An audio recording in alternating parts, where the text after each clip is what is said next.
This is Chongli. -10 degrees Celsius, the air was biting but fresh. I was standing on the snow at one of the popular ski resorts that have become go-to places for winter sports lovers in China. Less than 4 years ago, the world's greatest athletes competed on the mountains here. Chongli hosted ski jumping, biathlon, freestyle and cross-country skiing events at the 2022 Beijing Winter Olympic Games. 4 years later, the flame has been extinguished, the crowds have gone home. So what remains? To find the answer, I paid a visit to the winter county.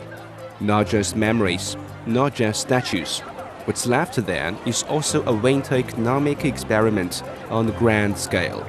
But can the massive investment of a global event, the stadiums, the villages, the transportation, return profits long after the last medal was awarded?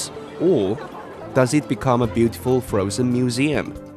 Over the next 25 minutes, we're going to trace the economic heartbeat of this place, from the snowy peaks down to the shop floors, to see if the Olympic legacy is a dividend-paying asset or a depreciating one. To understand the demand side of this new economy, I started where every skier starts. I was at Genting Ski Resort, home to freestyle skiing competitions at Beijing 2022. The slopes here aren't just recreational, they are textbooks of elite sports. And teaching on them is Yang Guang, a man whose life timeline is etched in ski seasons.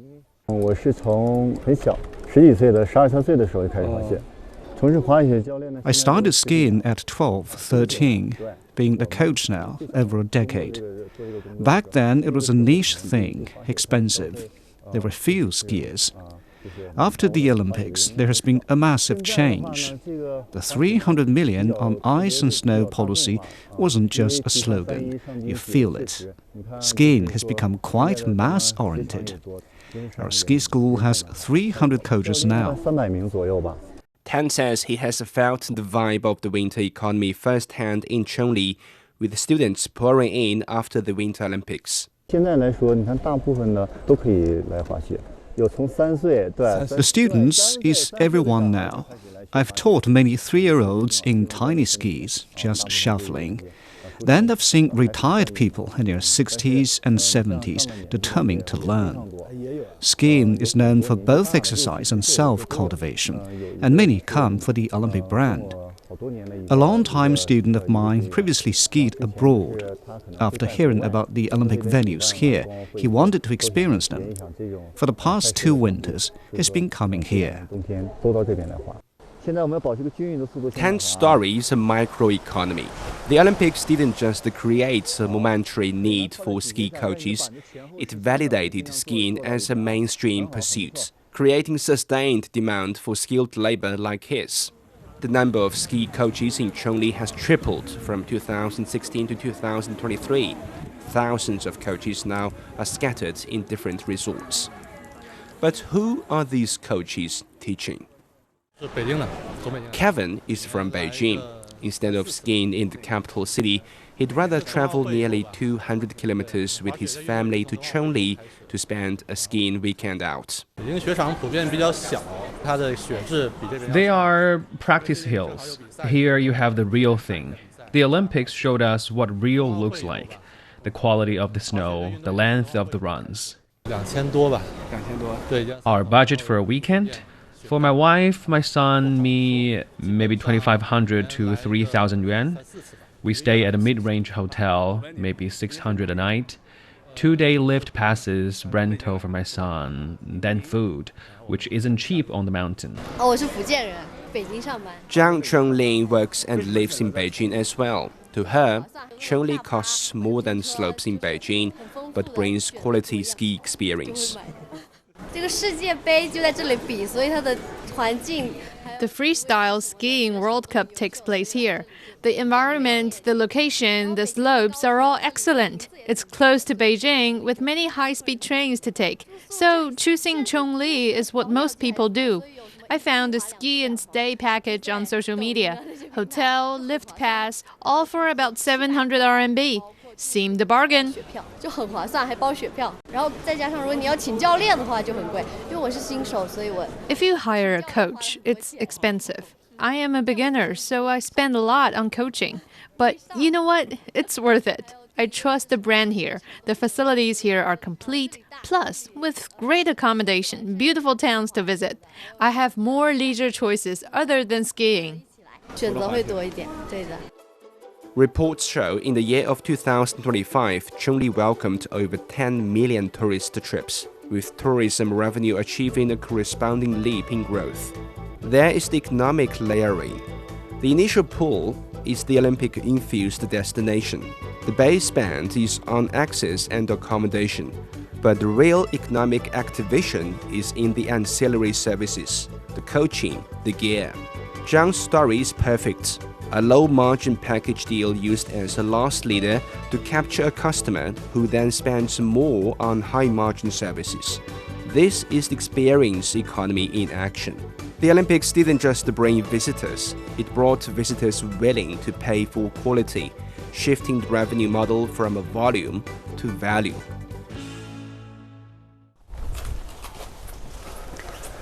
季总您好。您好。 欢迎您来到张家口冬奥村度假公寓。 The Zhangjiakou Olympic Village, one of the most challenging post-games assets to manage, is a vast, purpose-built residential complex. This space is a time capsule. The rooms once held the focused dreams of athletes from Norway, Germany, Canada when they competed during the Winter Games. Now, they are rooms booked by, let's say, a family from Shanghai for the weekend. How do you turn a symbol of transient glory into a sustainable business? I spoke with the manager, Ji Jiajiao. 我们的户型呢也有多种多样的可以选择，从这个标间到大床房。 We offer various room types, from standard rooms to king beds, one bedroom, two bedroom, three bedroom suites, and some loft units on the top floors. Our capital expenditure on hard renovation was minimized. Our investment was in soft upgrades, full Wi-Fi, smart TVs, creating flexible workspaces. Our pricing strategy was crucial. We are 20 to 30% below the new five-star hotels nearby. We are not selling luxury, we are selling authenticity.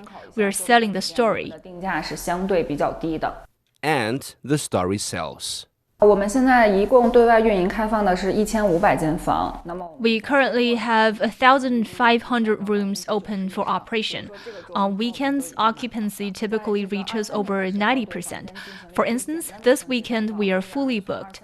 Our rough calculation is that the renovation investment was recouped in about 2 years of operation. We are now a profitable entity. 然后开始实现了盈利了。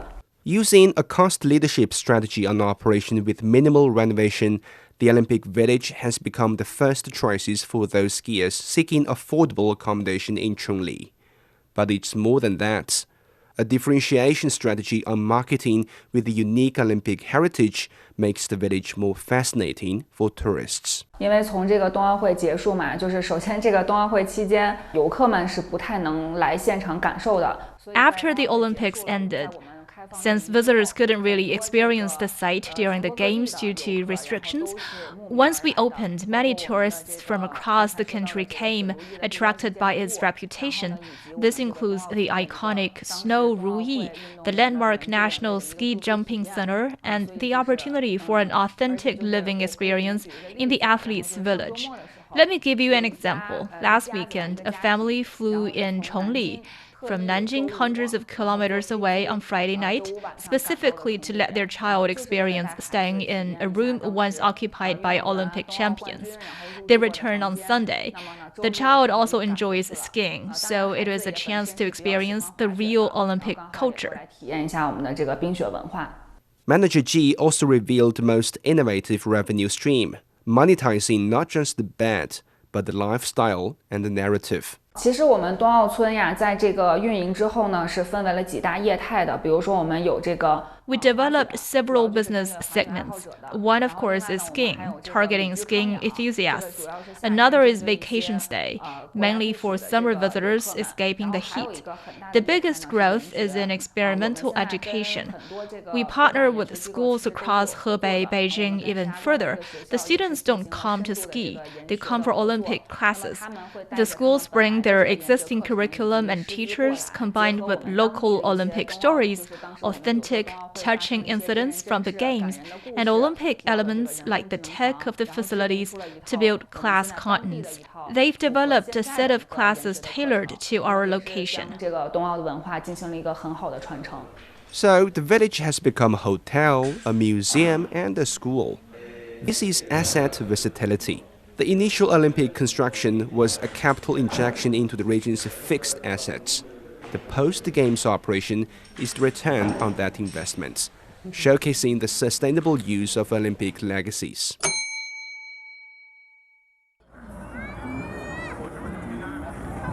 If the Olympic Village is about repurposing a single asset, Taiwu Town is about building an entire economic ecosystem from the ground up. This isn't a ski resort with a hotel.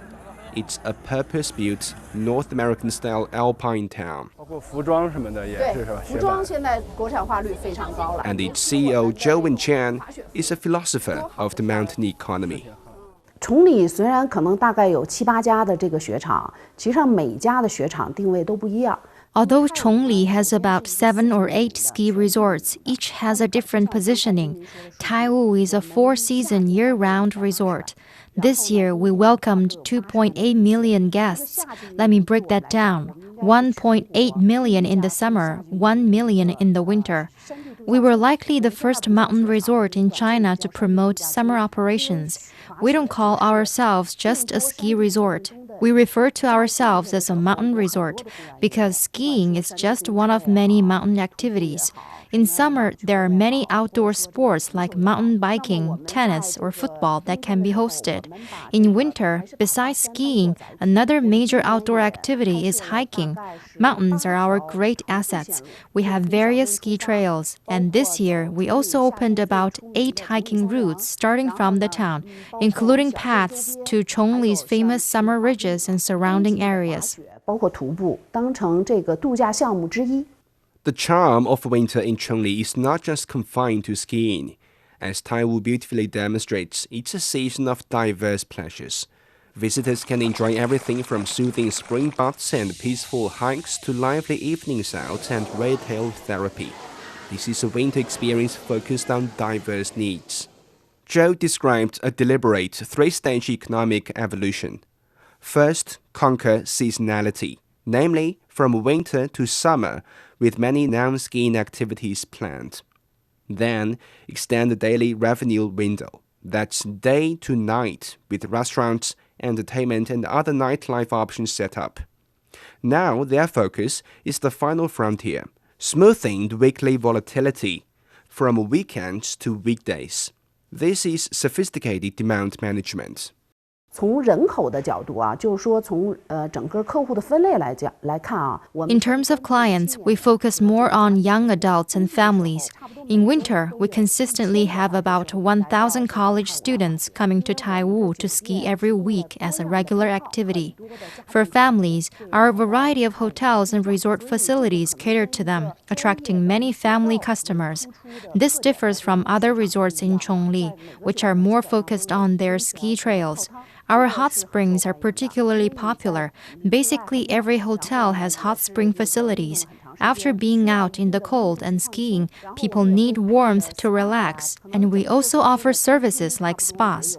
Additionally, we have nearly 60 restaurants and about 10 bars in the town. We also host events like Taiwu Night and cultural performances. 一些打树花啊这样的一些产品。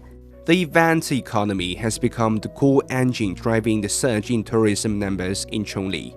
In the past year, Chongli tapped into the value of its Winter Olympics venues, establishing a cultural, tourism, and sports event matrix.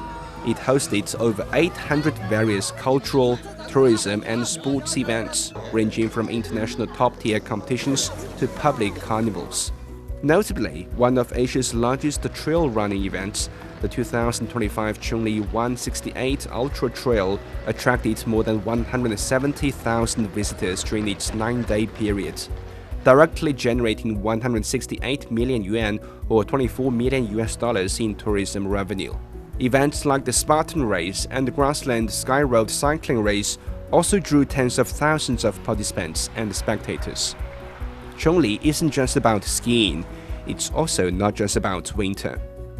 Chongli's success as a year-round tourism destination cannot be separated from the solid infrastructure after the Winter Games.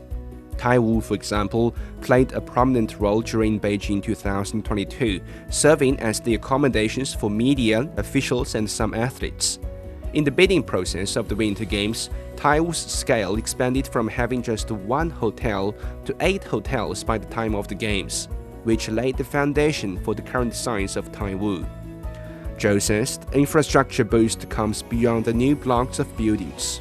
我们今年雪季加上夏季，整个的客流大概应该将近300万。 Our total visitor count for this snow season plus summer is nearly 3 million.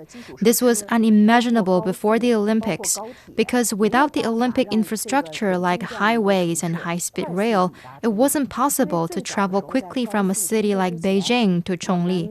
Before the highway opened, even with the train, the trip from Beijing took about 3.5 hours. Now, thanks to the improved infrastructure, it only takes about an hour from Beijing. At peak times, there were about 9 fully booked high-speed train trips daily. So the Olympics' role in propelling the development of the Chongli region and China's ice and snow industry cannot be underestimated. 是不可小视的。 The site where Taiwu town was established used to be a village. Now many villagers work in the Taiwu town with job opportunities provided across different sectors. This is perhaps the most profound long-term economic impact. Instead of local people leaving for cities, many now stay in their hometown to seek opportunities. 就是当时我们的拆迁政策是每户解决1个就业名额。 For most villagers, our relocation policy included providing 1 job per household. Initially, nearly 100 people from the village were employed at the resort. As development continued and we needed more local labor, some families from Yingcha village entirely work here, sometimes 6 members from 1 family. The tourism industry has a characteristic. Its contribution to GDP growth might be relatively limited compared to primary or secondary industries, but it's valuable for local employment and distributes wealth widely. It's what we call a happiness industry. It preserves community while providing dignified work. 我觉得这个才是人追求很重要的一个点，幸福产业。 The ice and snow economy is creating more local employment. According to a PwC report released in March 2025, around 30,000 residents of Chongli, nearly a quarter of the county's population, now work in winter sports and winter tourism-related jobs. Wang Lixia, a local who joined the industry just as the Olympic wave was building, has a front row seat. She's now the manager of a ski gear shop in Chongli. 当时也是市里边好多朋友，他们也逐渐的接触滑雪，然后 At the time, many friends in the city were starting to get into skiing. I was curious, and since there was a skiing-related job opportunity right at my doorstep, I wanted to try it. With many ski resorts in Chongli, they provide employment opportunities for most local families.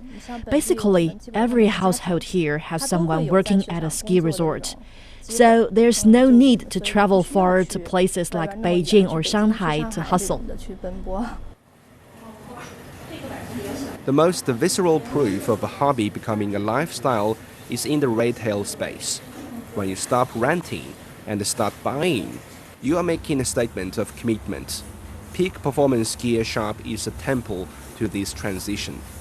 As the manager of such store, Wang witnessed the heat of winter sports firsthand. 2019 to now is a different world. I have observed the changes each snow season. With the Olympics raising awareness about skiing, more people know about the sport. The biggest trend is the move to ownership. It used to be rent skis, wear your own jeans and a puffy jacket. Now the first purchase is often proper pants and a jacket, then gloves, a helmet, then, okay, I need my own boots for comfort. Finally, the big one, the skis or board. The customers are more knowledgeable and their questions are more sophisticated. They don't just play around aimlessly like pure tourists. They're truly experiencing the sport and learning. This is classic category adoption. The Olympics provided the top-of-funnel awareness. Now the industry is guiding people down the funnel, from experience to beginner gear to advanced equipment.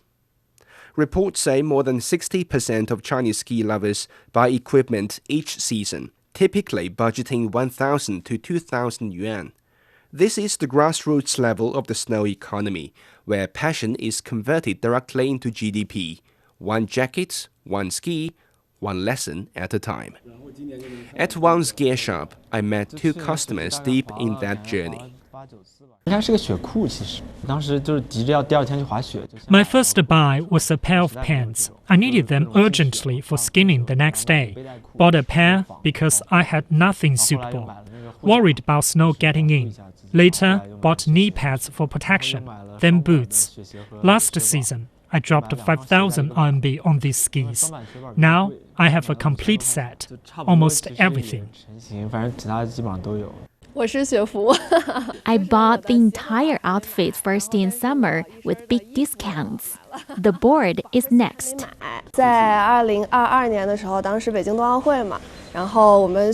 In 2022, during the Beijing Winter Olympics, my college organized a batch of volunteers for the National Alpine Skiing Center.